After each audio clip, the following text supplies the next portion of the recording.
Hola a todos, soy Suicidal Ho, o Haku, da igual. Ahora, probablemente te preguntes por qué rayos hay un video de 30 minutos sobre historias de terror en mi canal. Bueno, mi querido kiwisito, si miras atentamente a mi banner, verás que dice que subiré covers, fanlubs y cualquier cosa que me plazca. Y así fue.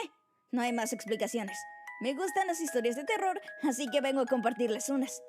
Ahora, las siguientes historias son presuntamente verdaderas, ya que son testimonios de individuos reales. Ya sea que las creas o no, recuerda que todo es meramente entretenimiento. Ahora sí, comencemos.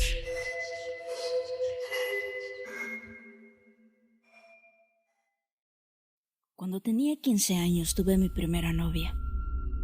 Yo vivía en una zona de clase alta con calles muy tranquilas y calladas. Mi novia Casey vivía solo 2 cuadras de distancia, así que podía caminar con ella hasta su casa casi todas las noches. Un jueves por la noche, durante periodo de vacaciones, cuando no tenía nada que hacer, comencé a caminar hacia la casa de Casey. Debo admitir que era tarde, pero mis padres no me ponían una hora límite para salir, así que no importaba. Aún así, esa noche era diferente. Comencé a escuchar ruidos a mi alrededor, y cuando digo mi alrededor me refiero principalmente detrás mío. La primera vez que lo escuché, el sonido era de un arbusto siendo sacudido un poco. Yo solo volteé la cabeza para mirar por un segundo mientras seguía caminando. Aumenté mi velocidad un poco, sin embargo, cuando llegué a la siguiente cuadra, escuché otro ruido, como de una rama o un pequeño palo siendo pisado. Paré esta vez y me di la vuelta completamente. Todo lo que vi fue la calle vacía y los arbustos que se alineaban a lo largo de cada propiedad. Estos separaban una casa de otra, y al otro lado de la calle había una pared de arbustos. No había nadie ni a nada que pudiera estar provocando estos sonidos. Una vez más, aceleré el ritmo. Estaba llegando a la calle de la casa de Casey, pero por supuesto, hubo otro sonido. Esta vez eran más como pasos rápidos y ligeros. Me di la vuelta otra vez, sin parar. Nadie, nada. Ya podía ver la casa de Casey. La llamé desde mi celular y ella respondió de inmediato. Le dije lo asustado que me estaba poniendo porque seguía escuchando ruidos. Caminé alrededor de los arbustos que rodeaban la entrada, y una vez en su propiedad, la vi mirándome por la ventana de su dormitorio en el piso de arriba. Me saludó con una mano, mientras en la otra sostenía su celular. Yo también la saludé. Sin embargo, antes de poder decir algo, ella me preguntó: ¿Quién es ese tipo que está detrás de ti? Me di la vuelta rápidamente y vi a un hombre adulto agachado a quizás unos 10 pies de mí. Grité y corrí hacia la puerta y comencé a golpearla lo más fuerte que pude. El hombre me agarró y trató de someterme con una llave, pero se dio por vencido y se escapó bastante rápido. La madre de Casey abrió la puerta con una mirada de consternación y me dejó entrar, cerrando de golpe la puerta apenas entré. Casey vino corriendo del segundo piso y yo estaba sin aliento y sentía como si mi corazón fuera a salirme del pecho. La mamá de Casey me abrazó y me hizo algunas preguntas. Luego llamó a la policía para advertir de un hombre peligroso dando vueltas por el área. La mamá de Casey me dejó quedarme esa noche por razones obvias, y al día siguiente me llevó a mi casa.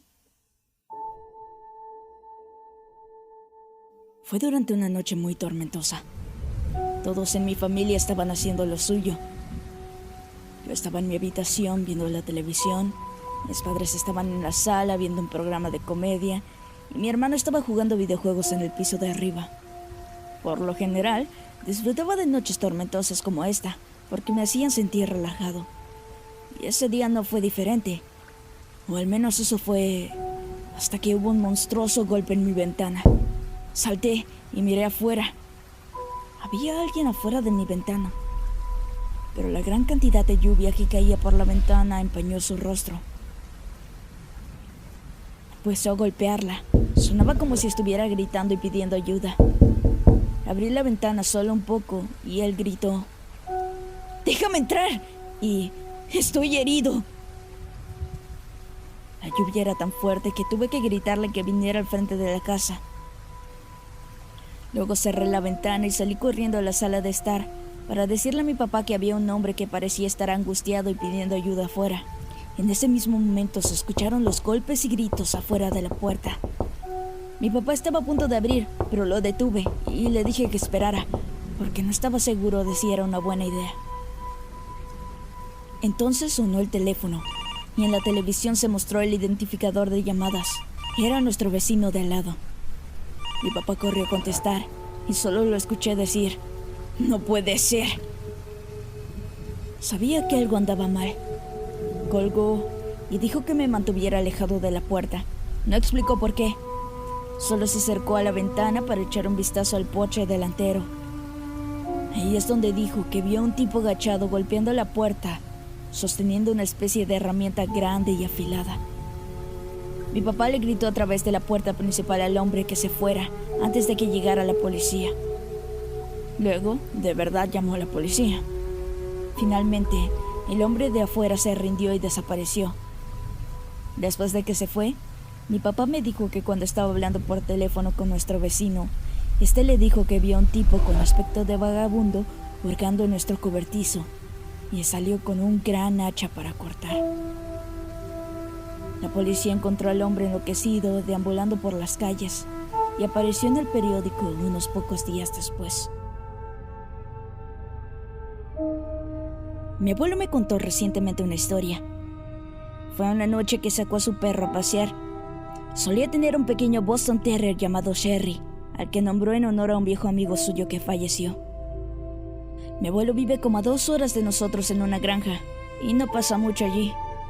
Vive con su esposa Mary Ann, con quien se casó hace como 15 años. Todos los días, Mary Ann sacaba a Sherry a pasear por la mañana y mi abuelo la llevaba a pasear por la noche. En una caminata regular durante el atardecer, mi abuelo caminaba con Sherry por el camino habitual que corría a lo largo del bosque junto a su propiedad. Mi abuelo pasó junto a otra persona en el camino y Sherry instintivamente ladró y se acercó, como lo hacen la mayoría de los perros cuando ven extraños. Mi abuelo saludó al extraño que tenía una capucha grande, pero este simplemente pasó sin siquiera pestañear. Así que él y su perro siguieron caminando.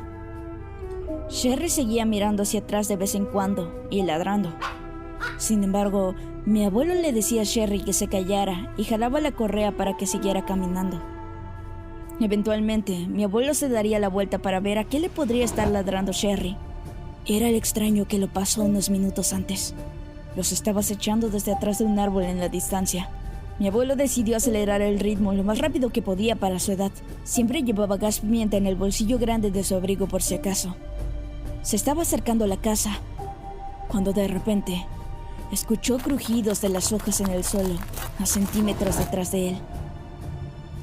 Pero antes de que pudiera girarse, sintió el calor de un guante cubrir su boca y nariz, impidiéndole gritar o respirar. Mi abuelo dice que podía oír a Sherry ladrando y mordiendo al extraño, lo que podría haber ayudado a aflojar un poco el agarre del hombre. Mi abuelo dice que luchó por sacar el gas pimienta de su bolsillo, pero cuando lo hizo, lo roció al menos 10 veces y continuó rociándolo, incluso después de que el hombre que lo sostenía lo soltó y comenzó a gritar. Gracias al cielo, mi abuelo llegó a casa a salvo.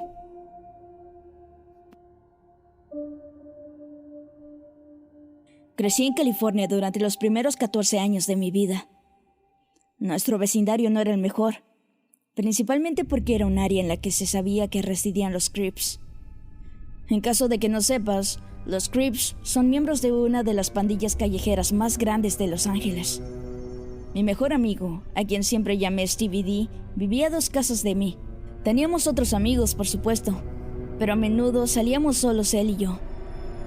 Solíamos andar en bicicleta juntos por la ciudad o jugar videojuegos, cosas básicas de niños. Cuando teníamos 12 años, estábamos paseando en bicicleta por el vecindario. Esa noche decidimos visitar una conocida casa abandonada. Había estado deshabitada durante muchos años, porque por alguna razón nadie la compraba. Cuando nos detuvimos en nuestras bicicletas al frente de la casa, Stevie señaló la ventana y dijo: «¡Mira!». Empujé mi bicicleta un poco más cerca de la ventana y centré mi visión en ella. Pude ver a alguien asomándose por la ventana. No sabía si nos estaba mirando o no, pero definitivamente era la cara de una persona entre las cortinas. Era extremadamente extraño, teniendo en cuenta que el lugar había estado abandonado durante años. Nos quedamos mirando por más tiempo del que deberíamos, y notamos algo más que era extraño. La persona no movió la cara en absoluto. Nos acercamos un poco más al camino de entrada vacío. En realidad, al acercarme parecía ser una decoración de Halloween o algo así como una cabeza falsa, lo que significaba que alguien se había metido en la casa para ponerla allí. Stevie D y yo, siendo los niños traviesos que solíamos ser, se nos ocurrió la idea de entrar por la parte de atrás de alguna manera y explorar el lugar. Escondimos nuestras bicicletas en el costado de la casa, detrás de un arbusto cubierto de maleza. Luego, nos colamos en el patio. Para nuestra sorpresa, la puerta trasera ya estaba abierta. Aunque, pensándolo mejor, no era tan sorprendente considerando que alguien ya había entrado para poner la cabeza falsa. Entramos en la casa, pero no queríamos encender las luces y exponer el hecho de que estábamos ahí. Estaba oscuro, pero no completamente, así que pudimos atravesar la casa. Primero fuimos a la sala de estar, porque queríamos ver esa cabeza falsa en la ventana. Olía muy mal en esa habitación. Levanté la cabeza del alféizar de la ventana e inmediatamente la dejé caer y grité. La dejé caer no porque fuera sorprendentemente pesada, sino porque se sentía como piel real. Vi un líquido oscuro saliendo de la parte inferior de la cabeza que ahora estaba en el suelo. Era sangre. Era una cabeza humana real. 2 crujidos sonaron en el segundo piso encima de nosotros. Steve y yo nos miramos con la boca abierta. Corrimos hacia la puerta trasera y volvimos a montar nuestras bicicletas para salir de allí. Todos en nuestra área inmediatamente se enteraron muy pronto de que la cabeza pertenecía a una víctima de los Crips, quien aparentemente colocó la cabeza allí como una especie de mensaje. No creo que nadie supiera la historia completa, pero era muy probable que quien colocara esa cabeza todavía estuviera en la casa, porque Steve y yo escuchamos aquellos crujidos en el piso de arriba, como si alguien fuera a bajar las escaleras. El año pasado un chico vino a la puerta de mi casa alrededor de las 9 p.m. Llamó a la puerta, así que le dije a mi mamá y ella salió a ver quién era. Por cierto, vivimos en una zona rural, por lo que las visitas tan tarde son extremadamente raras. El chico habló con mi mamá sobre que quería abrir un negocio y le preguntó si le gustaban los productos hechos en Estados Unidos. Luego le entregó un recipiente de Clorox como muestra. Volvió a su minivan y la abrió para conseguir, según él, una aspiradora.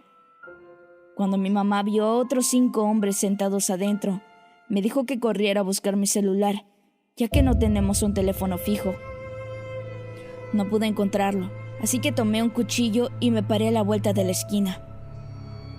Ella tiró el contenedor afuera y les dijo que se fueran de su propiedad y que estaba llamando a la policía.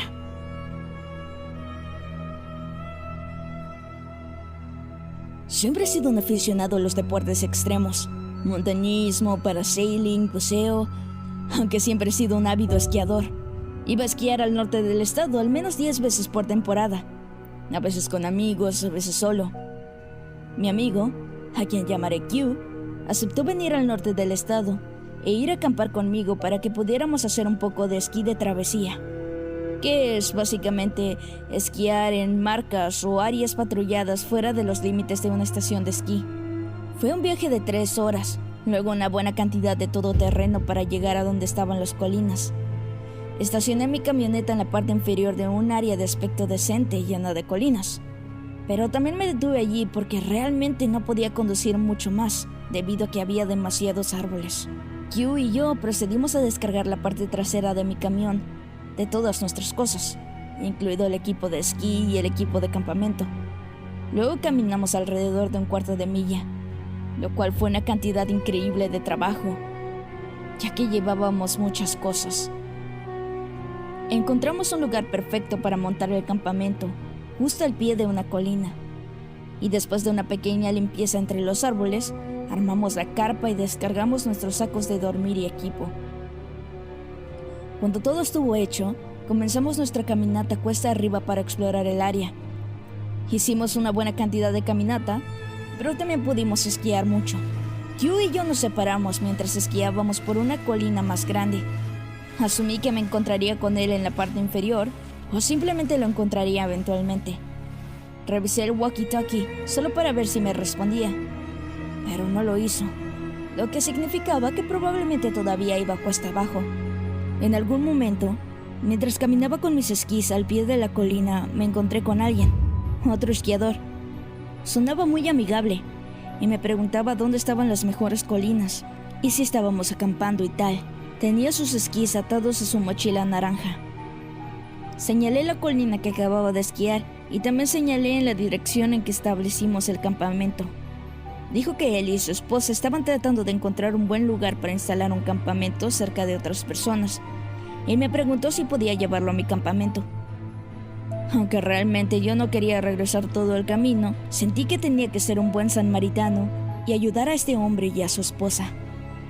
Saqué mi walkie de nuevo y me puse en el altavoz para indicar que iba a regresar al campamento por un rato.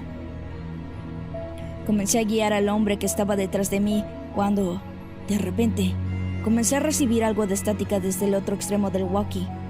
Parece que alguien, probablemente Q, estaba tratando de hablar conmigo, pero la conexión era horrible y no había nada que pudiera hacer al respecto, excepto volver a esa colina después. Tomó una buena cantidad de caminata y una pequeña charla con el hombre antes de llegar al campamento. Me volteé hacia él y sonreí debajo de mi máscara, lo cual me di cuenta instantáneamente que no tenía sentido. Él sonaba muy agradecido por él y su esposa, y finalmente le pregunté, ¿dónde está tu esposa? No respondió, y comenzó a caminar más cerca de mí. Al principio no pensé en nada de tal acción, pero de repente encontré algo raro sobre sus esquís y su mochila. Pertenecían a Q. Por una fracción de segundo pensé, ¿es este Q? ¿Me está haciendo una broma? Pero no era posible. La voz era demasiado diferente a la de Q. El hombre estaba a unos metros de mí en ese punto, y estaba acelerando el paso, tomando un enfoque más intimidante. Entré en pánico y salté a la tienda para buscar mi pistola de bengalas en mi bolso. El hombre me agarró la pierna que sobresalía de la tienda, y luego sentí un cosquilleo intenso y agudo en la pierna, como una descarga eléctrica severa, seguida de una sensación de calor ardiente. Grité de dolor, pero me las arreglé para sacar la pistola de bengalas. Empujé a un lado la puerta de la casa de campaña y apunté al hombre, quien inmediatamente retrocedió con las manos en el aire. Fue entonces cuando noté el cuchillo clavado profundamente en mi pierna. Le ordené al hombre que me dijera dónde estaba mi amigo. Respondió rápidamente, diciendo que cerca de la base de la colina donde me encontró. Le dije al hombre que se quedara quieto mientras llamaba al 911 para solicitar un rescate inmediato, pero el hombre se fue con bastante facilidad mientras yo hablaba por teléfono. No había mucho que pudiera hacer con una sola bala en mi pistola de bengala. Sentí como si estuviera esperando por una eternidad en el frío, con mi pierna sangrando, hasta que finalmente escuché el tranquilizante sonido de un helicóptero de rescate. Sobrevoló mi cabeza y disparé mi pistola de bengalas. No puedo creer que me recogió un helicóptero, al cual luego ayudé para localizar a mi amigo, el cual estaba tirado en la nieve en medio de la colina. Estaba inconsciente. También le habían apuñalado 2 veces en la pierna y luego le habían robado. Intentó hablarme a través del walkie-talkie mientras perdía el conocimiento, pero la conexión era mala.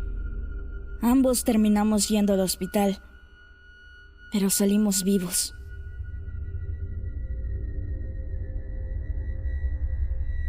Vivía en una pequeña ciudad universitaria. Mi complejo de apartamentos estaba a una corta distancia de la zona de bares y del centro de la ciudad. Una noche de entre semana, salí al porche para fumar un cigarrillo o dos. Estuve despierto esa tarde estudiando. Traía mi libro de texto conmigo y me acosté en las escaleras mientras fumaba. Una chica, a la que no conocía, pero que vivía en uno de los apartamentos en la planta baja, llegó a casa desde el centro. Estaba sola y se notaba por su caminar que había estado bebiendo. Entró en su apartamento y apenas pudo cerrar su puerta cuando un tipo que salió de la nada llamó a ella. Abrió y noté que se presentó, lo cual fue extraño porque eran como las 2:30 de la mañana. ¿Quién viene al apartamento de una chica al azar a esa hora? Entonces decidí quedarme afuera y prestar atención. Terminaron hablando por más de 10 minutos. Ella luego reconoció lo rara que era la situación, pero no sabía cómo terminar la conversación. Él hacía las cosas más espeluznantes, como extender la mano y acariciar su cabello, lo cual hizo al menos 3 veces. Él también trataba de acercarse lentamente a ella. Hice un sonido fuerte con mi libro de texto para que supiera que estaba allí, y en cuanto me escuchó, desapareció tan inquietantemente como llegó. Después de que se fue, llamamos a la policía. Días después, la chica y yo nos sentamos con un retratante de la policía. Tan pronto como se hizo público el boceto, llegaron una avalancha de llamadas. El tipo resultó ser un violador en serie, que seguía a las chicas solitarias a casa desde los bares. Pretendía ser un taxi ofreciéndole su servicio. Esta chica tuvo suerte, porque vivía muy cerca de los bares, así que él no tuvo la oportunidad de usar la rutina del taxi.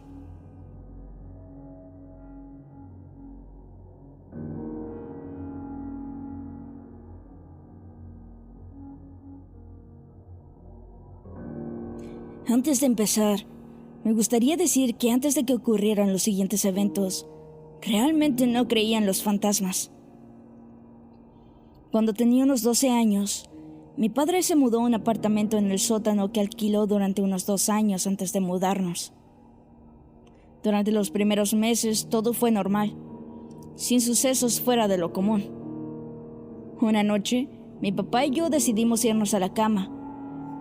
Entonces mi papá apagó la vela que estaba sobre la mesa de la cocina, puso la tapa, apagó las luces y se fue a dormir. Cuando despertamos la mañana siguiente, la vela estaba encendida de nuevo, con la tapa sobre la mesa de al lado. Ese fue un incidente bastante leve, pero pareció ser el punto de inflexión y el comienzo de la actividad dentro de la casa. Constantemente veía de reojo una figura, como una sombra caminando por un pasillo que conducía a los dormitorios en la parte trasera de la casa, pero tan pronto como me volteaba para mirarla bien, desaparecía. Además, en el mismo pasillo, daba la sensación de que había alguien caminando directamente detrás tuyo.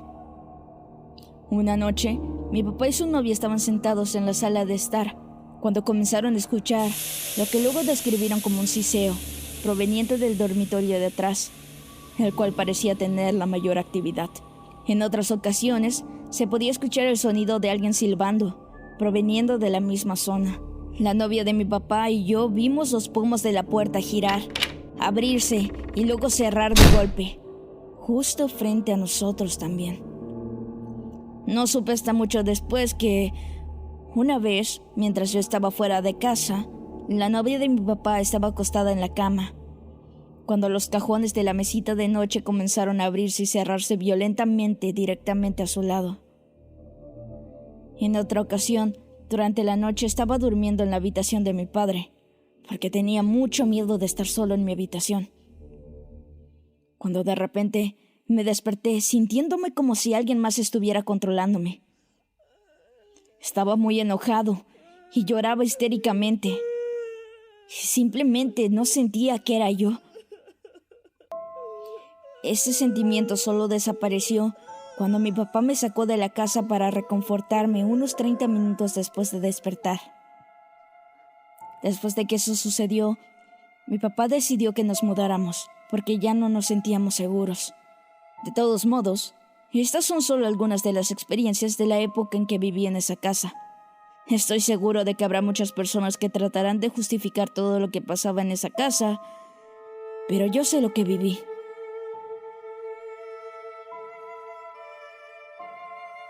Solía cuidar niños en mi adolescencia. Cuando tenía 14 años, cuidé a un niño de 6 años llamado Cody. Sus padres me dejaron con unas pocas instrucciones, que simplemente eran pedir una pizza para cenar y no dejarlo entrar en su habitación. También me dejaron un interesante comentario de que Cody tiende a hablar consigo mismo o con su amigo imaginario, especialmente cuando juega con sus juguetes. En fin, era mediodía y llovía cántaros afuera. Yo estaba viendo un viejo programa de Wipeout que solía estar en la televisión a principios de la década del año 2000. Cody estaba en el piso jugando con sus juguetes, los cuales estaban esparcidos por toda la sala de estar. Cody seguía usando el nombre de Agnes. Actuaba como si estuviera jugando con otro niño que estaba sentado frente a él. Uno de los juguetes que estaba al otro lado de la habitación se activó de la nada. Solo me pareció extraño porque el juguete era uno de esos pequeños cubos con una manija, la cual jalas y una simulación de un fondo de carreritas aparece en la pantalla. Era el tipo de juguete que requería de esfuerzo para activarse, y sin embargo, allí estaba, activado por sí solo. Le pregunté a Cody cómo era posible. Me miró y dijo que Agnes estaba jugando con él. Debo admitir que fue un poco perturbador escucharlo decir eso. Tomé el juguete y lo apagué. Esa misma noche, esperando a que sus padres regresaran en tan solo una hora, yo estaba en el baño lavándome, cuando alguien llamó a la puerta. ¿Cody?, pregunté. Abrí la puerta y Cody no estaba allí. Busqué a Cody en el pasillo. Una de las puertas al final del corredor comenzó a abrirse con un crujido, muy lentamente. Apagué las luces del baño y entré a la habitación esperando ver a Cody jugando y tratando de asustarme. En lugar de eso, Cody estaba en su cama, en el rincón más alejado de la habitación, mirándome. Le pregunté quién acababa de abrir la puerta. Agnes, dijo. Ahora estaba realmente asustado. Fui a levantar a Cody de la cama y lo llevé a la sala de estar, donde pasé el resto de mi turno hasta que regresaron sus padres.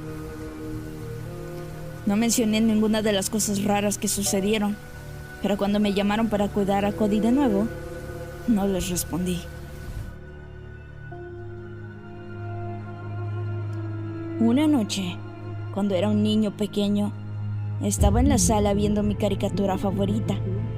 Tenía la televisión muy fuerte, pero creí escuchar a mi mamá llamándome desde el sótano. Contesté desde la sala, pero ella no respondió, así que supuse que no podía escucharme. La escuché llamarme de nuevo, así que bajé al sótano. Las luces estaban apagadas, así que a mitad del camino llamé a mi mamá, y ella no respondió. No sabía desde dónde podía estar llamándome, pero una cosa era segura: no estaba en el sótano. Empecé a subir las escaleras de nuevo, pero antes de llegar al último escalón, escuché la voz de mi madre de nuevo desde abajo, llamándome por mi nombre. Miré hacia la oscuridad total y volví corriendo al escalón superior. Encendí las luces y caminé hasta la mitad del camino para mirar hacia el sótano. No había a mi madre por ningún lado. De repente, sentí una gran oleada de horror. Subí corriendo las escaleras, básicamente llorando por mi mamá. Ella vino corriendo hacia mí desde el segundo piso y le grité que algo que sonaba como ella me estaba llamando desde el sótano. Me juró que no me había llamado. Bajó al sótano para revisar y hacerme sentir mejor, pero honestamente no me hizo sentir mejor. Estoy seguro de que ella no me creyó, porque iba a hacerlo. Era un niño pequeño. Aún así, yo sé lo que escuché ese día.